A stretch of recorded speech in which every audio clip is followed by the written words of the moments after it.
How y'all doing? It's Lugamonger. It's another Benchmade. This one's the 757 Vicar.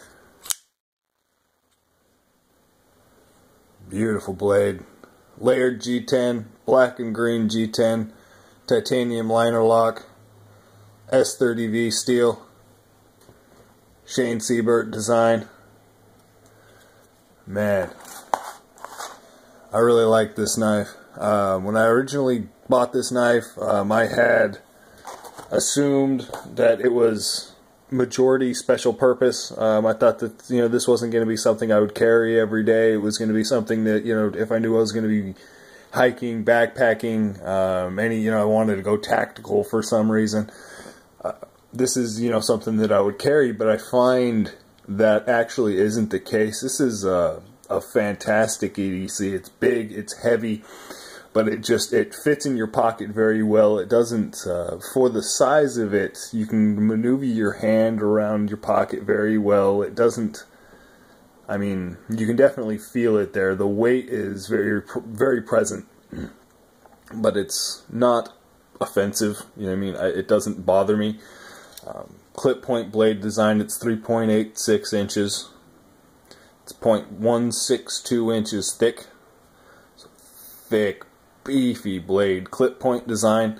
I really like the way they did this clip point. Very utilitarian blade design. It's almost like it's like halfway in between a clip point and a drop point. Or not a drop point, I'm sorry, a clip point and a tanto. You can see that. It's got a very heavy curve with another flat section on the front of the blade. It's almost like a tanto, but it's definitely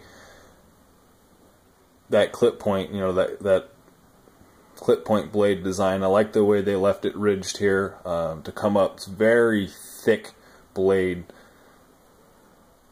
in all dimensions.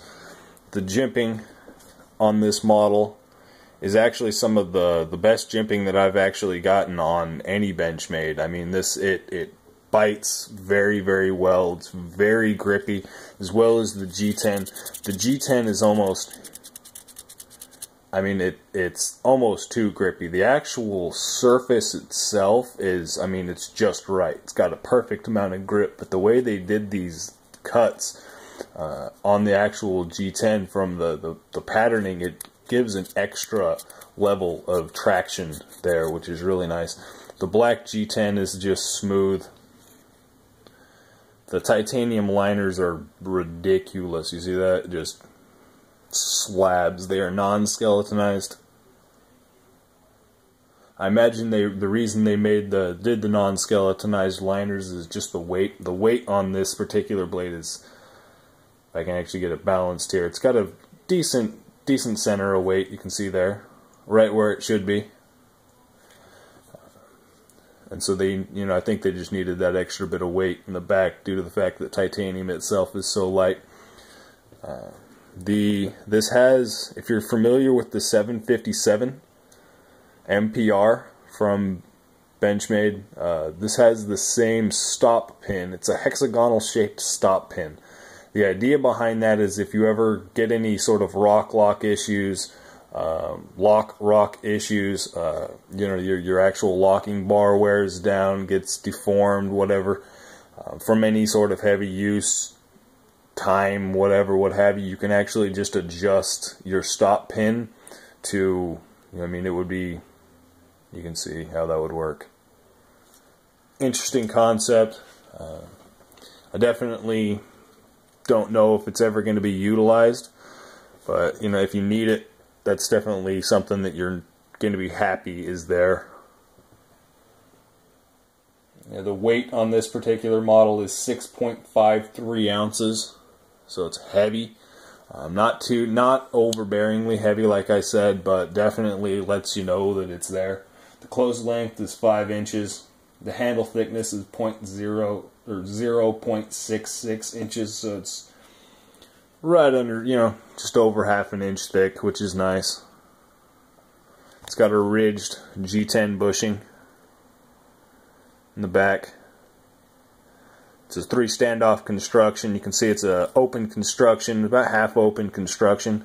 The 3 standoffs with the stop pin.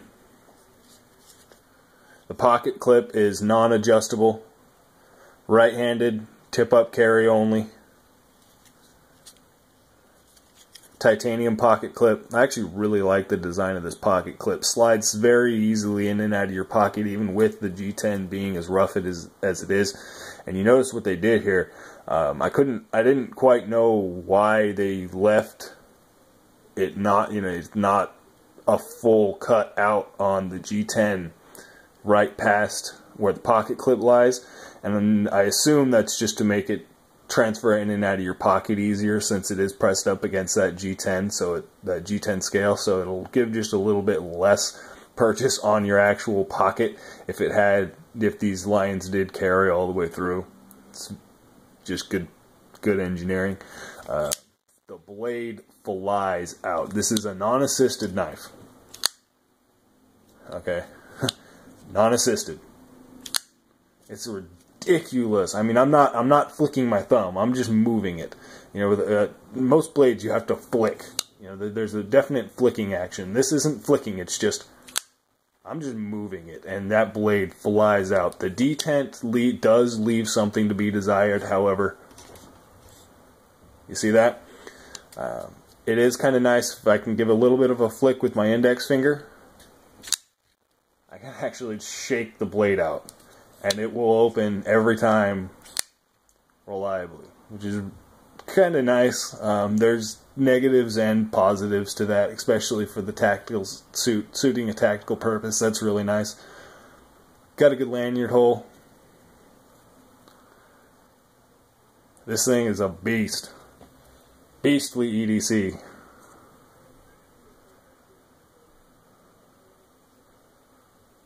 I definitely like it. Like I mentioned, Shane Siebert design. There's yeah, that's what I was gonna say. Shane Siebert, Benchmade green G10. There's something about I'm not complaining, because I definitely like the way it looks, especially with give me a second, hold on. If you're familiar with the 755 MPR, it's the mini pocket rocket from Benchmade. It is made with green G10. That's a knife that I'm going to be picking up. They actually recently just discontinued it, which kind of sucks.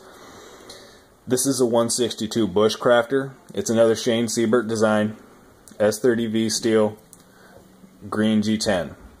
See that? It's another layered green G10, has the red liners, but it Shane Siebert, Benchmade, green G10. There's a definite pattern there. Thumb stud's kind of a mushroom / volcano thumb stud, the hexagonal shape on the interior. If I can actually get that to focus. I love the jimping. Jimping on the interior gives her an excellent purchase in a dagger grip. If you're going to execute this in a dagger grip, that jimping on the interior, I originally saw that and thought it was purely aesthetical, but it's not. It definitely has a good function to it. I like it. It definitely helps, especially with the ridges on this bushing in the back. Just great purchase on the knife.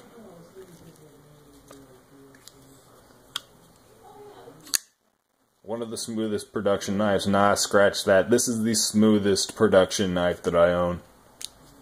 Without a doubt. Bam. MSRP on this model is $300. The black coated model is $310. I assume this is new for 2015. I assume they are going to be coming out with a serrated model. Hopefully, if you look on YouTube, actually online, they have it's not quite a serration. It's just like a recurve section of the blade with a heavy recurve and the saber, or not a I don't even know what kind of grind. I can't remember what the type of grind that is, but I'm excited for that model. I'm definitely going to look into that when it comes out. The black model, black coated model, is $310 MSRP. I paid after tax right underneath $280 for this out the door.